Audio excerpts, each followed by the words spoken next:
I know that ear present in on the head region on either side of the head. Okay, हेडच्या दोन्ही साईडला sensory दोन organ आहेत आपले, दोन म्हणजे दोन पेअरमध्ये असतो है ना, राईट आणि left ear. Okay, then ear is a statoacoustic organ है ना. इयरला आपण म्हणू शकतो बा हे एक स्टॅटो एकॉस्टिक ऑर्गन आहे ना. स्टॅटो एकॉस्टिक ऑर्गन म्हणजे असं ऑर्गन की ज्याचा उपयोग आपण ऐकण्यासाठी तर करतोच, पण बऱ्याच लोकांना माहीत नसेल किंवा इयरचा उपयोग, कानांचा उपयोग हा बॅलेन्सिंगसाठी, संतुलन बनवण्यासाठी पण त्या ठिकाणी होत असतो.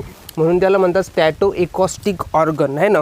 हिअरिंग ॲज वेल ॲज इक्विलिब्रियम किंवा बॅलेन्स करण्यासाठी. तर यूज ऑफ इयर हे फक्त एक नाही, हिअरिंग नाही, तर दोन युजेस आहेत. एक म्हणजे ऐकणे, हिअरिंग, आणि दुसरा उपयोग बॅलेन्सिंग किंवा त्याला आपण म्हणू शकतो हिअरिंग आणि बॅलेन्सिंग, इक्विलिब्रियम. ठीक आहे.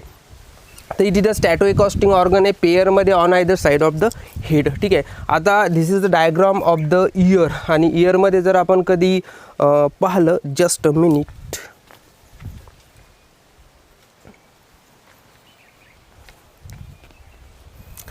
ठीक आहे, इयरमध्ये जर पाहिलं तर आपण तीन भाग करू शकतो. एक म्हणजे एक्सटर्नल इयर, मिडल इयर आणि इन्नर इयर, असे तीन भाग आपल्या कानाचे होऊ शकतात. एक्सटर्नल, मिडल आणि inner year, there are the three parts. ठीक आहे. तर सगळ्यात आधी आपण पाहणार आहे एक्सटर्नल इयर आहे ना, बाहेरचा कान. ठीक आहे. तर याच्यामध्ये तीन पार्ट येतात. एक येतो इयर पिन्ना. इयर पिन्नाच्या नंतर जो आतला ट्यूबसारखा जो पार्ट असतो त्याला म्हणतात ऑडिटरी कॅनल. आणि नंतर एक ड्रम लाईक पार्ट असतो, जसा वाजवण्याचा ड्रम असतो. ठीक आहे, त्याला म्हणतात इयर ड्रम किंवा टायम्फॅनिक मेम्ब्रेन असं सुद्धा त्याचं दुसरं नाव आहे. ठीक आहे. तर इयरचे झाले तीन part, external year, middle year आणि इन्नर इयर. ठीक आहे. एक्सटर्नल इयरचे पुन्हा तीन पार्ट पडतात. एक म्हणजे इयर पिन्ना, हा जो बाहेरचा भाग दिसतो आपला हा इन्नर पिन्ना. जो आतला एक इथपर्यंत जो ट्यूब आहे ह्याला म्हणतात ऑडिटरी कॅनल. आणि इथे एक ड्रम आहे. ओके, व साऊंड त्याच्यावर जाऊन आदळत असतो drum, that is called the tympanic membrane, दुसरं नाव. ठीक आहे. तर इयर पिन्ना हा जो पार्ट आहे हा इमोव्हेबल पार्ट आहे. इमोव्हेबल म्हणजे मूव्ह होऊ शकत नाही है ना. कान जे आहे, फॉर एक्झाम्पल आपण बुलचे जर कान पाहिले आहे ना, किंवा बकरीचे जर कान पाहिले तर ते मूव्ह होऊ शकतात, इकडे तिकडे ते हालचाल त्यांच्या इयर पिन्नाची करू शकतात. पण ह्युमनचा हा असा इयर पिन्ना पार्ट आहे की तो इमूव्हेबल आहे, त्याचं मूव्हमेंट त्या ठिकाणी होऊ शकत नाही. ठीक आहे. त्यानंतर आउटर आहे आणि इलॅस्टिक कार्टिलेज आहे ना. हा जे आपले इयर पिन्ना आहे हा कसा आहे, फ्लेक्झिबल आहे, नॉट टफ. ओके, टफ नाही, फ्लेक्झिबल आहे, त्याच्यामुळे आपण म्हणू शकतो इलॅस्टिक कार्टिलेजपासून बनलेला आहे. आता इयर पिन्ना जो आहे याचं काम आहे बाबा साऊंड वेव्स है ना, जे पण आपल्याला गोष्टी ऐकू येतात त्यांच्या ज्या वेव्ज असतात त्या सगळ्या कलेक्ट करणं, याच्यासाठी त्याची स्पेशल एक अरेंजमेंट असती इयर पिन्नाची. ठीक आहे. त्यानंतर दुसरा याच्यामध्ये पार्ट येतो ऑडिटरी कॅनल. दुसरा पार्ट येतो कोणता, ऑडिटरी कॅनल. आता इयर पिन्ना जे आपण साऊंड वेव्स कलेक्ट केला त्या या कॅनलच्या थ्रू आत जात असतात, कॅनलच्या थ्रू आत जात असतात, त्याला म्हणतात ऑडिटरी कॅनल. बऱ्याच वेळेस पाहिलो आपण इयरमध्ये एक स्पेशल सबस्टन्स असतो त्याला वॅक्स म्हणतात, आणि wax is secreted by the sebaceous gland आहे ना. आपल्या इयरमध्ये सिबॅसियस ग्लँड असतात आणि त्या वॅक्स एक ऑइल लाईक सबस्टन्स हे सिक्रेट करत असतात. ठीक आहे.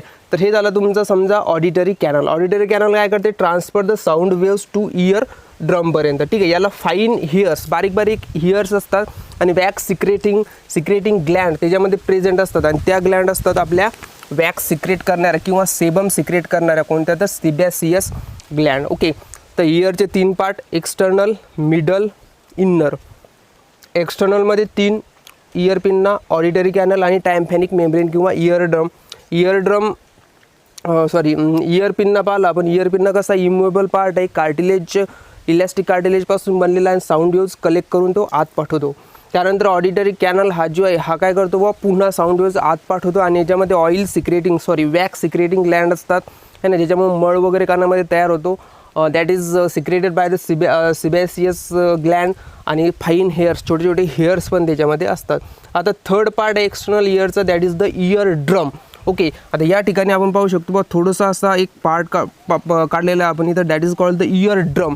त्याला ड्रम म्हणण्याचं कारण किंवा साऊंड वेव्ज ह्या त्याच्यावर जाऊन बंबार्ड होत असतात, आदळत असतात, आणि त्या थोड्याशा ॲम्प्लिफाईज होतात, त्याच्या वेव्जच्या नेचरमध्ये चेंज होते आणि नंतर ते आत ट्रान्सफर होते, म्हणून त्याला इयर ड्रम म्हणतात. It is also called the tympanic membrane. Ear ड्रमला टायम्फॅनिक मेम्ब्रेनसुद्धा म्हणतात. ते साऊंड वेव्ज रिसीव्ह करते, ॲम्प्लिफाईज करते आणि मिडल इयरकडं ट्रान्सफर करते. आता इयर ड्रम जर पाहिलं तर थिन पातळ एक मेम्ब्रेनस स्ट्रक्चर आहे, आणि ते बनलेलं आहे तुमचं कनेक्टिव्ह टिश्यूपासून. ठीक आहे. इयर ड्रम किंवा tympanic membrane is consist of the connective tissue, connective टिश्यूपासून बनलेले आहे. आता इयर ड्रमचा म्हणजेच टायम्पॅनिक मेम्ब्रेनचा तुम्ही जर आउटर पार्ट पाहिला तर तो मेम्ब्रेनस स्किनपासून बनलेला आहे आणि इनर जर पाहिला तर तो म्युकसपासून बनलेला आहे. ओके, म्हणजे टायम्पॅनिक मेम्ब्रेन इयर ड्रम ही कनेक्टिव्ह टिश्यूपासून बनलेली आहे आणि कनेक्टिव्ह टिश्यूमध्ये पण तिचा जो आउटर पार्ट आहे, ओके, आउटर पार्ट त्याच्यामध्ये स्किनपासून बनलेला आहे आणि इनर जो आहे तो म्युकसपासून बनलेला आहे. Receive sound with amplifies, delicate part आहे, मेम्ब्रेनस आहे, थिन आहे, outer have the skin. Outer पार्टमध्ये काय त्याच्या स्किन लाईक स्ट्रक्चर आहे, स्किन मेम्ब्रेन आहे आणि इनर पार्टमध्ये काय त्याचा म्युकस आहे. तुम्हाला जर क्वेश्चन आलं बुवा टायम्पॅनिक मेम्ब्रेनच्या आतला इनर साईडला काय असते तर म्युकस पार्ट हा असतो. ठीक आहे. नंतर आहे मिडल इयर. ओके, सगळ्यात मधातला इयर. तर मिडल इयरमध्ये इयर ऑसिकल येतात. याच्यामध्ये काय येतात इयर ऑसिकल आणि ear ossicle is consist of malleus, incus आणि स्टॅप्स. ओके, इयर ऑसिकल हे 3 गोष्टीपासून बनलेला आहे. ठीक आहे. हा जो पार्ट दिसून राहिला याला म्हणतात मॅलेयस, हा जो दुसरा आहे याला म्हणतात इनकस आणि हा जो आहे स्टेप्स. ओके, आता जे तिन्ही जे पार्ट असतात हे एकमेकाला अटॅच आहे. ठीक आहे. तर आता मॅलेयस हा हॅमरसारखा दिसतो. काय दिसतो हॅमरसारखा, म्हणून त्याला हॅमरस पार्ट म्हणलेला आहे. इनकस जो पास्ट आहे हा ॲनव्हिलसारखा दिसतो. जसं लोहारकडं ॲनव्हिल असते त्याच्यावरती एखादी वस्तू ठेवतो आणि वरून हातोड्यानं मारतो, तसा ॲनव्हिल म्हणजे इनकस. आणि स्टॅप्स जो असतो हा थोडासा असा घोड्याच्या आकारासारखा पार्ट आहे. हा जो आहे खालचा हा आपला ॲनव्हिल आहे, मी इथं दाखवलं नाही. हा जो पार्ट आहे हा कोणता आहे ॲनव्हिल आहे, स्टेप्स आहे. म्हणजे मिडल इयरमध्ये 3 पार्ट येतात, मॅलेयस, इनकस आणि स्टेप्स. मॅलेकस हा हॅमरसारखा आहे, इनकस हा ॲनव्हिलसारखा आहे आणि स्टेप्स जो आहे तो तुमच्या घोड्याच्या नालासारखा थोडासा त्याचा आकार आहे. ठीक आहे. तर हे झाले तुमचे मिडल इयरचे पार्ट. आणि या तिन्ही जे पार्ट आहे इयर ऑसिकल जे याचं जे मेन काम आहे हे काम आहे amplifies the sound waves. Okay,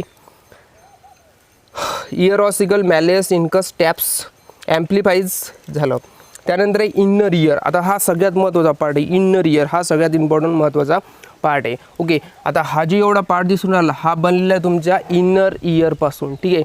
inner इयरमध्ये 2 गोष्टीपासून कन्सिस्ट झालेला आहे. एक म्हणजे बनलेला आहे लॅब्रियांथपासून आणि दुसरं आहे व्हेस्टिब्युलर ॲपरेटस. लॅब्रियांथ आणि vestibular apparatus. Labyrinth that is the coil part, त्याच्यामध्ये कॉक्लिया येतो आणि कॉक्लिया हा एक तर बोनी आहे आणि मेम्ब्रेनस आहे. बोनी आणि मेम्ब्रेनस स्ट्रक्चरपासून बनलेलं आहे. बोनीमध्ये पेरिलाइम्फ प्रेझेंट आहे आणि मेम्ब्रेनसमध्ये एंडोलाइम्फ हे प्रेझेंट आहे.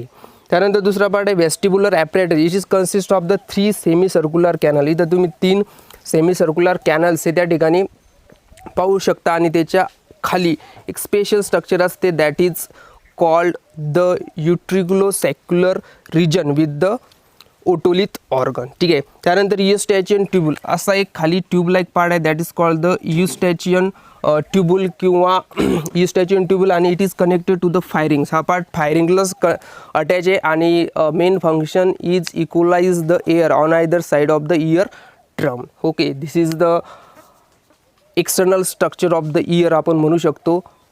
एक्सटर्नल इयर, मिडल इयर आणि इन्नर इयर. इन्नर इयरमध्ये 2 पार्ट लॅब्रियांथ आणि vestibular apparatus. Okay, लॅब्रियांथमध्ये coil part जो आहे तो कॉक्लिया येतो. याच्यामध्ये बोनी आणि मेम्ब्रेनस असे 2 पार्ट येतात. बोनीमध्ये पेरिलाइम प्रेझेंट असतो तर मेम्ब्रेनसमध्ये एंडोलाइम प्रेझेंट असतो. ठीक आहे. आणि व्हेस्टिब्युलर ॲपरेटस. ओके, व्हेस्टिब्युलर ॲपरेटस जे आहे किंवा कॅनल जे आहे ते 3 असे एकमेकाला जॉईंट असे असतात आणि हे जे असतात हे बनलेले असतात तुमचे सेमी सर्क्युलर कॅनल्स आणि utriculosaccular region with the otolith organ, Eustachian tubule की जो इक्वलाइज करत असतो एअरला on either side of the drum. Okay.